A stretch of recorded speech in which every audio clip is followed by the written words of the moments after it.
My name is Xiaoyan Zhao. I am the Executive Director of the World Affairs Council of Kentucky and Southern Indiana. And I have a great pleasure of introducing our next speaker for this session, the She Economy.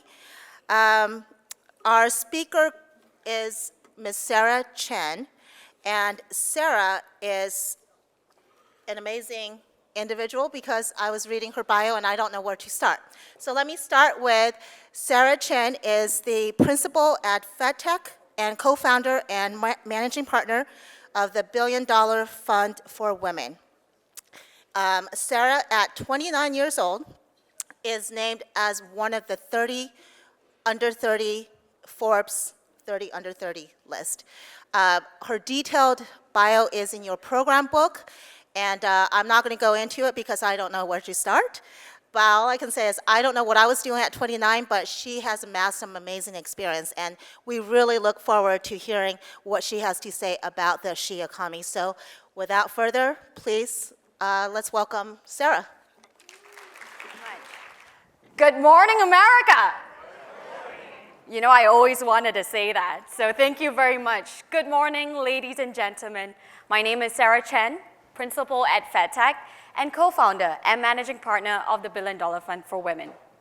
Now, let me just say what a privilege and honor it is for me to be here today with all of you world affair leaders, game changers, and young faces, innovators of our next generation and our next decade.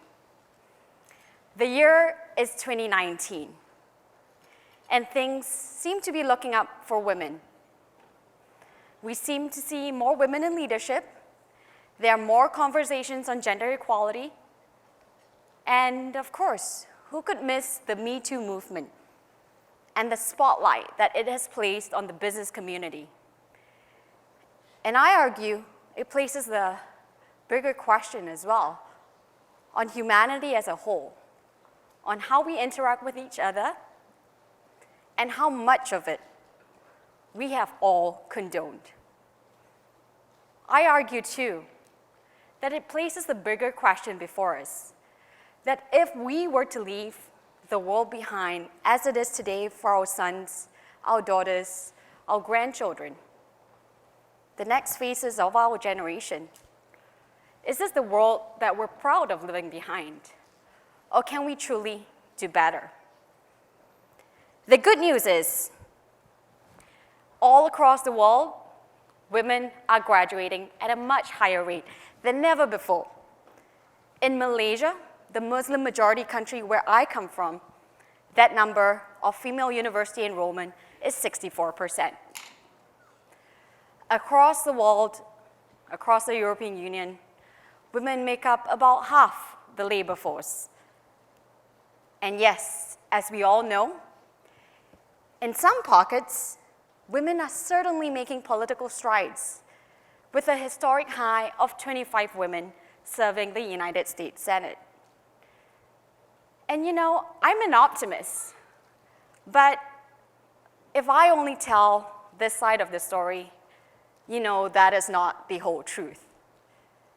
Whilst women make up half the labor force, almost half the labor force globally, women only make up 34% of managerial positions. And in the 4 worst performing countries, as you would have guessed it, Yemen, Pakistan, Saudi Arabia, and Egypt, that number is a measly 7%. Despite talk of the beauty and the power of diversity in the boardroom and the conversations that would elevate our companies, women still only hold 15% of board directorships. And more embarrassingly, while some countries have taken to gender quotas being the solution, in countries like France, Sweden, and Germany, they do boast higher numbers of representation at the board level. But this does not translate to the numbers of women senior executives, women senior CEOs. So what does this mean? This means that the faces you see on here, familiar faces to all of us, leaders at the helm of Fortune 500 companies, are very much the outlier and not the norm. And it will take more than gender quotas alone to change our organizations and where we go from here. And this too, unfortunately, is reflected in the world of startups, where Jennifer Hyman of Rent the Runway, and Emily Wise of Glossier are more than the anomaly of a unicorn. They are women-led. Which brings me to a topic that I'd like for all of us to focus on, and we don't talk about this enough. We talk about the gender wage gap, with women earning 50 cents to 80 cents a dollar, depending on her ethnicity and her background. But what about the gender venture investing gap? Imagine my shock when I, as a bright-eyed Malaysian girl, came here to the US and found out that even in the United States, the beacon of innovation and entrepreneurship, only 2.2% of all venture capital funding goes to female founders. And if you were to include gender diverse teams, i.e. where there's at least one female founder in the mix, that number goes up to 12 cents a dollar. You heard that right. That means the majority of all venture capital funding that will spur our economy and spur innovation through our startups goes to all male teams today in 2019. And globally, this number doesn't get that much better, being 17 cents a dollar, of course, with a couple of outliers from China. But that still puts us to 12 cents to 13 cents a dollar. And that number has plateaued in the last few years, since 2012. So what? Sometimes people come to me and say, hey, why should I care? Why do you care so much about this gender discussion? It's 2019. Shouldn't the market self-correct? We're already doing things right. Now, I beg to differ. I do not for one second believe the quality and the quantity of women in leadership, of women who are so qualified to do the great work and change the face of our economy is reflected in the numbers that I just shared earlier. Someone wise once shared with me the notion that while talent is universal, opportunity certainly is not. And there's more that we need to do to change this. Now, this is why I'm obsessed, and I'll share 2 reasons why. Number 1, if you care for nothing at all, if you don't care about gender equality, which I hope you still do care, this is very much a business discussion. The MSCI has looked at track records of companies with women in leadership and found that the returns on equity for companies with women in leadership was 10% as compared to 7% for those without women in leadership. In the startup world, First Round Capital, one of the premier venture capital firms, did a 10-year project where they looked at over 300 companies in their portfolio in the last 10 years and found that by having a female founder in the mix, in the team, outperformance is 63%. Mass Challenge and BCG found that, as you see here, whilst women tend to get a lot less, about $1 million in gap when they raise capital, women deliver twice the returns with half invested. Now that sounds like a good deal to me. And of course, this is real data. I'm quoting Mass Challenge, BCG, but in my day-to-day work, I see this in my partner funds. Gobi Partners, one of the largest firms in Southeast Asia with about 1.1 billion assets under management, studied their own companies in the last 2 years recently and found that teams with female founders delivered 2.5x revenues as compared to only all-male teams. So this is very much a reality. And more excitingly, a recent study, and you can tell I'm a geek, I have all this data in my head every day. BCG has found that if we were to plug the gender entrepreneurship gap, i.e. where women and men participated at the same rate in entrepreneurship, that could increase our GDP by 3% to 6%, and that number is $5 trillion. Now that's real money to me. Reason number 2, the she economy. The topic that got Bill Clifford so excited. Sarah, you have to talk about this. I love whatever you talk about with she economy. I think we need to blast it out there, she economy. What is the she economy? She economy is where we look at women as the consumers. And as a lot of the good husbands in the room would know, and as my good husband here would agree, if women aren't writing the checks, they most definitely are influencing it. Women today make up about 85% of consumer purchases and 75% of consumer spending. New cars, new homes, new tech. And in the next 5 years, from 20 trillion, the she economy is going to be worth 28 trillion. That, again, is a lot of money and what will change our economy. And an important additional fact is that in the next few years, and as I'm sure a lot of you, as you're setting up your trust funds, so on and so forth, you're already seeing this. There will be the biggest transfer of wealth to women and millennials, and that number is $30 trillion by 2030. By next year, women will own 32% of global wealth. So now that's the reason for all of you to pay attention. And I'm sure you're already seeing it with the way that brands like WACA are saying they want to be the insurance for women. You're seeing the change in faces in a lot of the ads where the woman holds the new iPhone because she will be the one purchasing that. So with all this said and done, what can we do? We know there's a strong business case for it. How do we move forward then? And I have 3 suggestions for this. Number 1, question everything, cultures and stereotypes. A lot of times, senior leaders, senior corporate leaders, senior founders in their startup companies come to me and say, what can we do? You know, I understand, we must address the way we're building our companies, the way we're raising our children. But what is most important? And I think it starts with this. I don't have the time to go through the problem. Of course, it's nuanced. It's cultural, it's structural, it's institutional. And I simply don't have the time to dissect this.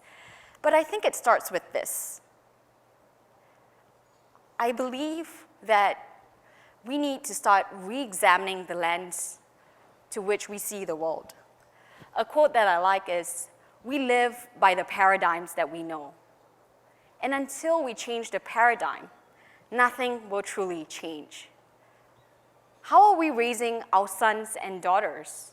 When you let your little toddler into the sandbox, are you asking your little boy to say, go out there, play, get dirty, experiment in the sandbox, and telling our little girls to be, hey, be careful, don't get your dress dirty? I come from a world, a region in Asia where the term shengni is very much alive. And some of you may know this, the term of leftover women. That if she's by the age of 28 and 29 and is unmarried, she is deemed to be leftover goods and expired. Which means, ladies and gentlemen, in 2019, we are judging our girls and our women by the rings on their finger and not their potential or their career success. And if you think that this isn't going to impact the numbers that we see today in the screens that I shared with you, think again. I've seen this with my very own eyes, with my own friends who went to Cambridge, Oxford, Stanford, and were pressured to consider marriage first, because otherwise, what will become of you? Number 2, hire and develop women. Often, as you know, I have conversations almost daily with senior leaders. They say, hey, I'm so excited with what you're doing. And we have a lot of women in our company. We love this. They are great. But when I prod a little further, I asked the senior CEO to go back to the numbers and tell me, what about the women in leadership? What about the decision makers? And they come back almost embarrassed, shoulder shrugged, saying, you're right. We have 50% of women across our company, but at the senior management level, that number is too small for us to talk about. So this means that we need to really have a concerted, intentional effort in bringing women through the pipeline, not just into our companies, but building up across the pipeline to aspire for more and to be the best that she can become through the platforms that we have built for her. And of course, as women, I know we all strive for this, and we can do better. And finally, this is a favorite of mine.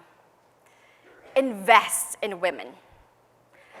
I believe that it is time we use our power that we've earned and worked so hard for to change the paradigm by investing in women, by changing the system, by using capital that we've amassed. The people who write and influence the checks, and I know many of you here do that, have the greatest power to make that change. And how are we being intentional in making those funding decisions? Now, the venture capital funding world is certainly one that is problematic, and we've heard all about that, about how male-dominated it is and how decisions are definitely skewed. A Harvard study of over 140 venture capitalists, 40% of which are female, and 189 entrepreneurs found that whilst women were asked preventative questions, what is the risk in this? How are you going to be sure that what you're going to do is going to work? Men tend to be asked promotion questions. What is your trajectory? How big of a market share? How big can we grow? And you and I know how that funding decision goes. The bigger the trajectory, the bigger the market share, the bigger the check. So certainly, we need to be aware of our own biases. The biases that tend to favor products and people that are familiar to us because they look like us when we were younger, as a young investment banker in New York, and then looking to transition into startups, and therefore I want to support him. This pattern matching, which is very, very much a norm in the financial world, can sometimes be a mask for unconscious bias. So we must certainly be very aware of that and address that. And importantly, we must bring women into the fold in making decision-making, in making those investment decisions. Women today in the US in venture capital firms only make 11% of VCs in the mega funds, and they control only 9% of the assets under management. Now, do you think that reflected into the numbers of female founders and diverse teams that we see? I'll leave that as a question for you to ponder on. Well, finally, I'm going to end on a happy note. I am an optimist, and I am very, very hopeful that the fourth industrial revolution and the digital landscape will open opportunities for us women, on the condition that we continue to upskill ourselves within the STEM framework, on the condition that we continue to reevaluate how we're running our companies and making remote work the norm, working hard to making domestic work automated, and finally, focusing on how we can rebalance the scales with our capital. And I wanted to end as well on a personal note, that at the end of it all, This can happen if we all work hard towards it. And to the women in the room, the young girls who are listening to me, who stumbled across this recording sometime in the future and ended up listening to this point, I ask you to dream big. If you're aiming to be someone important in the company, be the CEO. My mother used to say to me, you know, you're going to work hard anyway. You're going to spend at least 9 to 5 in the workplace if you choose to be working. Do you want to be the secretary, which is a very important role as well, but do you want to be the secretary or the CEO? I chose the latter, and I think you can too. If you're raising a fund, aim higher. Raise a bigger fund. If you're building a company, if you're running a business, build an impactful one. Build an impactful one, build a sustainable one, and build a scalable one. Women are always told that, hey, you guys only run services business, you're never going to scale, it's so labor intensive. But let's prove them wrong. Because all dreams take hard work. There is a discipline to making dreams happen. But it starts with us dreaming big, starting small, and making sure that we keep going. Because let me assure you that the numbers that I talked about today means that the next force that will shape our global economy is you, women. And when you rise, make no mistake, whether you intended to or not, when you rise, you will stand up not just for yourself, but for all women. Thank you very much.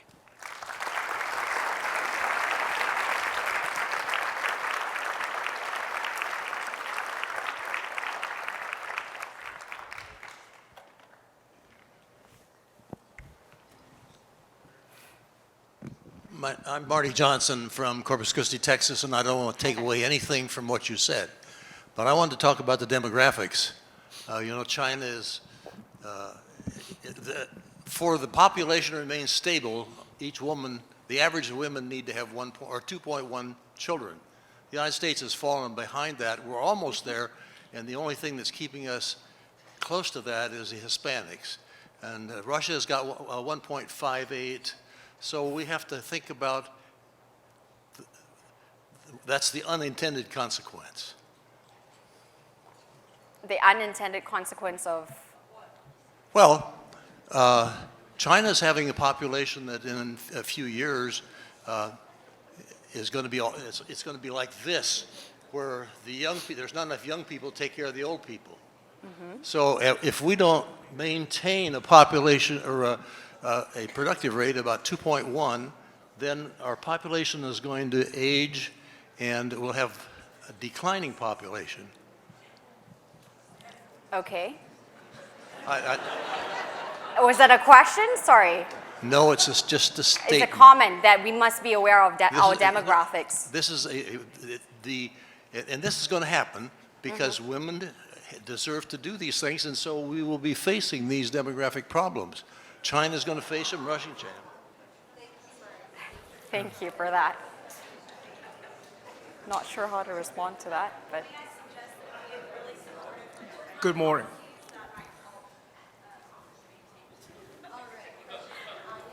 Anya. I'm just going to take this off. Hi, I'm Anya. I'm a senior in high school, and you talked about how only 2.2% of venture capital funding goes to women, and I think historically it's always been a lot less about what women aren't doing and a lot more about what men aren't letting them do. And I was wondering, what advice do you have for young women, particularly young women of color, in the face of these kinds of odds? Sure. So I like your comment there in that there is a sense of perhaps a messaging that it is about what men should let us do, and I think that is not the case. I think that women are very capable, but I think the framing of what we need to do is, I believe in inclusivity. I've been successful because I've had great mentors all through my life to this point, some of them which are men. And I think that it is important for us to definitely build an inclusive culture where it's not about one gender being better than the other. And I'm not here being a bra-burning feminist hoping to see women prevail through it all and be the better half, right? I always think that, with the numbers that we see, we need to work harder. Someone asked me yesterday, how about the $1 billion fund for men? And my response is, well, you've already received $1 billion in the last few years. I think it's time for women to have that $1 billion fund for women, which is what we've done. So I think as a young woman, look past the noise. Focus on what it is that you want to be doing and what you want to be achieving, and go forward. If you feel that there are structural barriers that are holding you back, and you'll feel this, you'll see this, when you're a woman on the rise and you feel some forces holding you back, ask for help. Look around you, what your resources are, and don't think of yourself as, I always say this, when you come into the room, I don't think of myself, I'm always the only woman in the room, the youngest and the only woman who's probably going to be talking a lot and asking a lot of questions. But I think about the value that I'm bringing to the table. And I always go into a meeting with this in my mind. When I leave this meeting, what is my legacy at that point in time that I'm going to be leaving behind? I don't care if you're a man or a woman. I want to know what is your contribution and what you're bringing to the table. And when I talk about diversity, it's so important because I see this in the boardroom, in the decision making that I'm part of, where people of different backgrounds, so diversity doesn't only stop at gender. It cuts across gender, it cuts across background and ethnicity, because when you experience a different life, you come to the table looking at the problem differently. And by having a diverse community looking at a single problem, I do believe we will come up with the best solution. Thank you. Good morning. Good morning. I want to thank you for your message. Very well done, and we fully support it. I'm Robbie Harris with the Baltimore Council. You wanted to end on a positive note, a good note. I want to give you a positive note. My day job is with Lockheed Martin Corporation, the largest defense contractor in the world, and our CEO is a woman. Yes. A large part of her senior leadership team is female. And the person who is the general manager of Lockheed Martin Aeronautics down in Dallas-Fort Worth is a woman. Women are doing very well in Lockheed Martin. Fantastic. Thank you for that.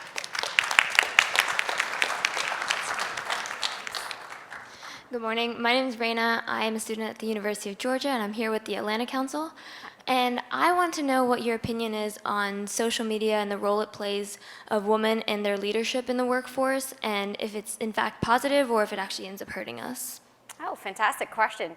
So social media, I think, can be a great good and equalizing factor, and one that if we don't manage it well, can of course destroy us, right? Cyberbullying, as I know I have a young niece that is 14, 15, well, actually, she's 16 now.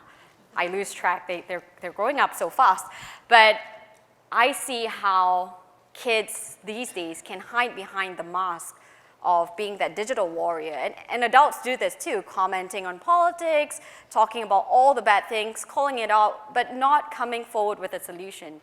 And I think that is definitely a negative thing, which can, if the young woman is not strong enough fundamentally at the core, it can impact her and how she sees the world.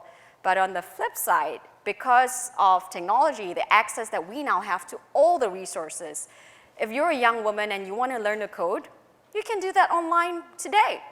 You don't have to go and pay a lot of money and find a great university that's able to teach you how to code. You can learn it yourself. So I think that technology, social media, everything, the positive messaging, and importantly, the stories that we are telling our young girls about women and what they're capable of, how we're changing the landscape. And you're seeing this in companies where they're featuring top women in leadership, because I believe this, you become what you can see. Some of us are capable of seeing past that and being the first person, but it is so important for us to bold the messages in everything we do, and social media is a great tool for that. So my view is that it is a very powerful tool. I love social media, follow me on Sarah Chen Forbes. But I think that it is up to us to be confident in ourselves and to train our young girls to be aware that there are consequences with the freedom of speech, the freedom of technology, and we need to be smart about it. Thank you. Try to be fast and furious. So I'm Marietta Velikova with Tennessee World Affairs Council. So since 2006, I've been teaching. And so I see more women enrolling in college, more women graduating, more women pursuing math and other STEM disciplines, physics, economics. And I have a very strong network of young professional women who are very successful, driven, ambitious. And as we have conversations about women and what we experience, balance between work and family, social pressures. We also all come from different countries. One thing that often is being repeated and referred to is the reason why we see the numbers that you have just showed us. So, because it's not just what, but it's why. Yep. Because if we don't know why, we don't know how to fix it. And what I hear often, it's actually not men, it's women who prevent women from advancing, because often men advance because men support each other. Women do not support each other. So how can we change that?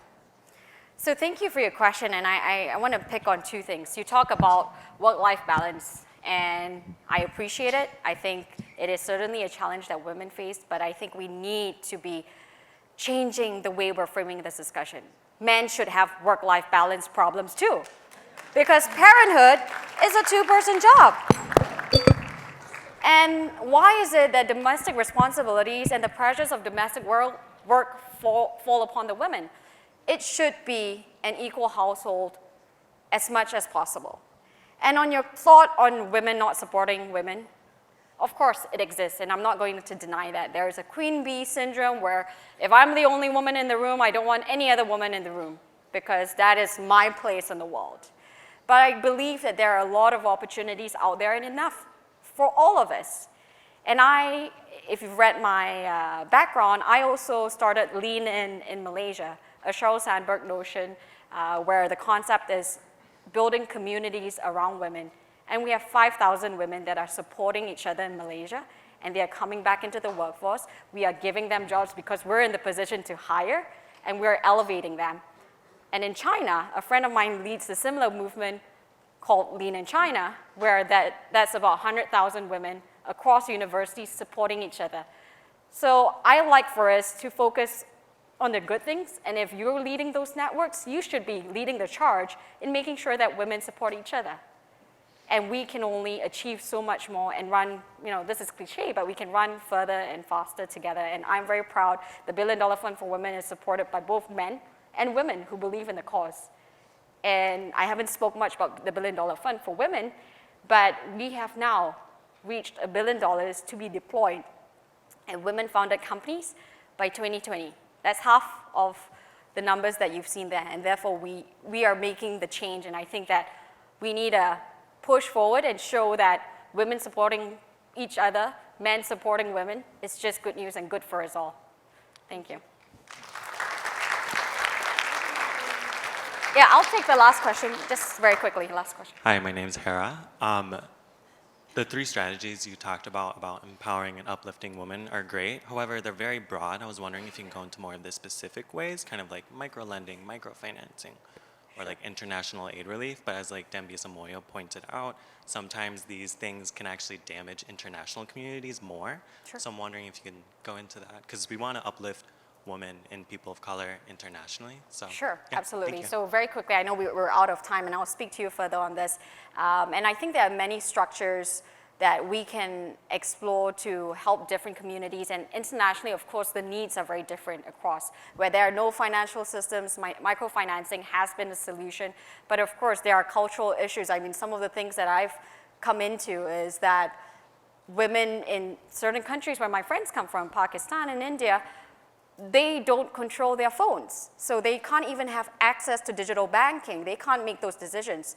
So what then can we do? How can we be creative in the solutions of taking her for a trip when she's out doing daycare, whatever, and teaching her about how she can amass the wealth for herself How can we pay her in cash? How can we be smart about the different structures that different communities need? So I don't have time to go much into detail with that, but I've seen a lot of creative structures that can work. But I also think that making sure we're smart about where we're putting our money, investing in startups, and startups that are started by women of color, that are started by the LGBT community. We are starting to see funds that are focused just on them to scout them out. And it's important because it's a messaging, back to social media, back to the stories that we're telling the world that, hey, there's a welcome mat open for you. We will fund you if you're qualified.